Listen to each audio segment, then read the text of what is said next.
मैं हूं माही सिंह और आप देख रहे हैं next nine news. Uttar Pradesh की सियासत की बात करें तो मायावती अब फिर से एक बार एक्टिव मोड में नजर आ रही हैं। जी हां, 35 साल के बाद मायावती अब रोड पर उतरने वाली हैं। ऐसे में माना ही जा रहा है कि अब स्वामी प्रसाद मौर्य मायावती के समर्थन में उतर सकते हैं। जी हां, इसके पहले भी बीते लोकसभा चुनाव में माना जा रहा था कि स्वामी प्रसाद मौर्य अब मायावती के साथ फिर से पार्टी ज्वाइन करेंगे। 25 सालों तक दोनों ने एक साथ काम किया है। ऐसे में कहीं ना कहीं जो अनुभव रहा है वो स्वामी प्रसाद जो मौर्य है वो काफी बेहतर बताते हुए नजर आते हैं। वहीं लोकसभा चुनाव की अगर बात करें तो लोकसभा चुनाव में भी पहले जब उन्होंने नामांकन नहीं दाखिल किया था तो मायावती के साथ गठबंधन में जाने वाले थे। प्रेस कॉन्फ्रेंस करते हैं, वहां पर मायावती की जमकर तारीफ करते हैं, लेकिन सीटों को लेकर फिर से दोनों के बीच अनबन होती है और फिर दोनों के रास्ते अलग हो जाते हैं। लेकिन एक भी सीट पर दोनों पार्टियों को नहीं जीत मिलती। तो क्या ऐसे में दलित जनाधार जो है उसको एक करने के लिए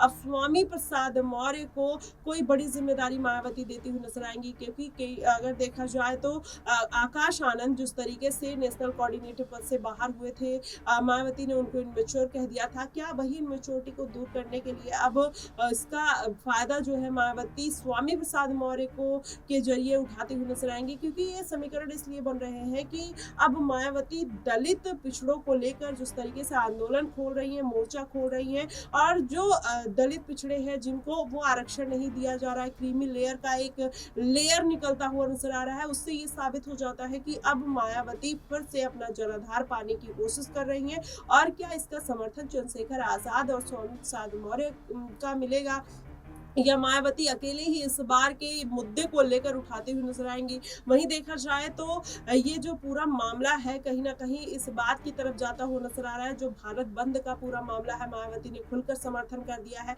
वहीं अखिलेश यादव भी इसका समर्थन करते हुए नजर आए। तो ऐसे में कहीं ना कहीं वोट बैंक को साधने के लिए आजाद, स्वामी प्रसाद मौर्य हो गए, अनुप्रिया पटेल भी जिस तरीके से भारतीय जनता पार्टी से सवाल जवाब करती हुई नजर आई थी, तो क्या उनको भी उनका भी समर्थन मिलता हुआ नजर आएगा भारत बंद को? ऐसे में तमाम अटकलें लगाई जा रही है। लेकिन फिलहाल अब अगर देखा जाए तो मायावती और स्वामी प्रसाद मौर्य के जो रिश्ते हैं अगर फिर से सुधरते हैं तो जाहिर तौर पर जो दलित वोट बैंक है वो फिर से मायावती की तरफ आता हुआ दिखाई देगा। और चंद्रशेखर आजाद रावण भी अगर अपनी सहमति देते हैं तो कहीं ना कहीं और अन्य पार्टियों को बड़ा झटका लग सकता है, जिसमें भारतीय जनता पार्टी और इंडिया गठबंधन भी इस चपेट में आता हुआ नजर आएगा। फिलहाल अभी तो जो समीकरण बन रहे हैं कहीं ना कहीं उत्तर प्रदेश में इसी बात को लेकर बन रहे हैं कि भारत बंद का जो सबसे ज्यादा फायदा होने वाला है वो मायावती को होने वाला है और चंद्रशेखर आजाद रावण अगर दोनों साथ आ जाते हैं तो कहीं ना कहीं पूरा वोट बैंक इन दोनों पार्टियों के साथ चला जाएगा। लेकिन अगर अलग अलग ही चुनावी तार ठोकते हैं तो जाहिर तौर पर इसका फायदा भारतीय जनता पार्टी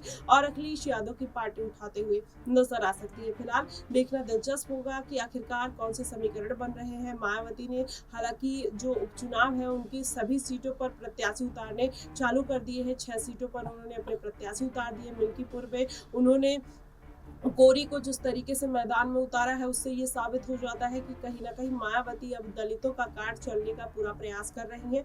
ऐसे में भारत बंद का उनके लिए एक बेहतर मौका है। सरकार की नीतियों पर सवाल उठाना, सुप्रीम कोर्ट के फैसले पर सवाल उठाना कहीं ना कहीं एक बार फिर से मायावती को हाईलाइट करते हुए नजर आएगा और इसका जो पूरा फायदा पहुंचाते हुए नजर आएंगे स्वामी प्रसाद मौर्य मायावती को अपना समर्थन देकर कर सकते हैं। वहीं आजाद की बात करें तो आजाद भी अगर इस अभियान में शामिल हो जाते हैं मायावती के साथ तो कहीं ना कहीं ये जो एक अलायंस होगा वो कहीं ना कहीं और पार्टी के लिए बड़ा खतरा बन सकता है। फिलहाल देखना दिलचस्प होगा कि अलायंस देखने को मिलता है या फिर नहीं। आपको क्या कुछ लगता है कि मायावती इस बार भारत बंद के जरिए कितना फायदा उठा पाएंगे, कितना नहीं? कमेंट बॉक्स में जरूर बताएगा। फिलहाल के लिए बस इतना ही। देश और दुनिया की तमाम खबरों के लिए हमारे साथ बने रहिएगा नेक्स्ट नाइन न्यूज पर।